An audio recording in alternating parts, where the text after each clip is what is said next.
السلام عليكم ورحمة الله وبركاته أحبتي في الله متابعين قناة تفسير الأحلام مع رانيا. هقدم لكم النهاردة تفسير رؤيا البطاطس في المنام للعزباء. لو طبخت العزباء في منامها البطاطس وكانت غير مرتبطة عاطفيا فإن هذا يدل على خطوبتها عن قريب، وسيكون احتفالا جميلا ومليئا بالبهجة. العزباء إذا قامت بتقطيع البطاطس في منامها فهذه إشارة بأنها ستعمل في وظيفة مناسبة قريبا وستكسب منها المال الحلال.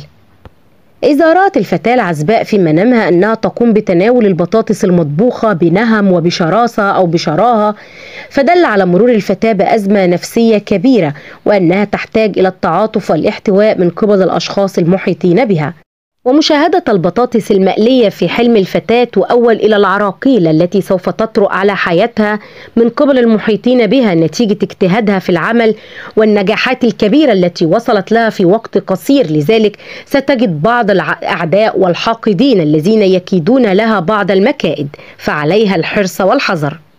قلي البطاطس في المنام للعزباء يشير إلى عدم قدرتها على التصرف في المواقف الصعبة، وتحتاج إلى شخص عاقل وحكيم ليساندها في الحياة حتى لا تتعرض لأزمات مرة أخرى. وإذا شاهدت العزباء أنها تقوم بقلي البطاطس مع شخص لا تعرفه في الحلم فهذا يدل على دخولها في علاقة غير مترابطة سوف تتعرض بسببها إلى النزاعات والخلافات. أكل البطاطس المطبوخة في المنام للعزباء تدل على سمعتها الطيبة وسيرتها الحسنة بين الناس وتخلصها من ما كانت تمر به في الأيام الماضية.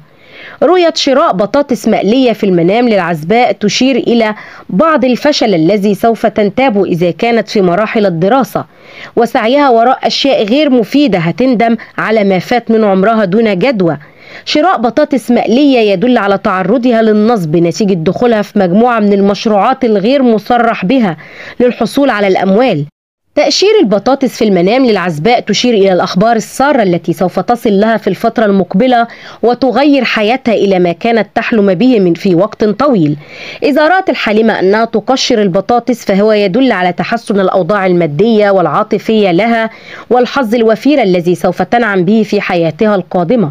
تأشير البطاطس أيضا تؤول إلى التغيرات الجذرية التي سوف تطرأ عليها وتحول حياتها من الضيق إلى الفرج ورغد العيش بإذن الله.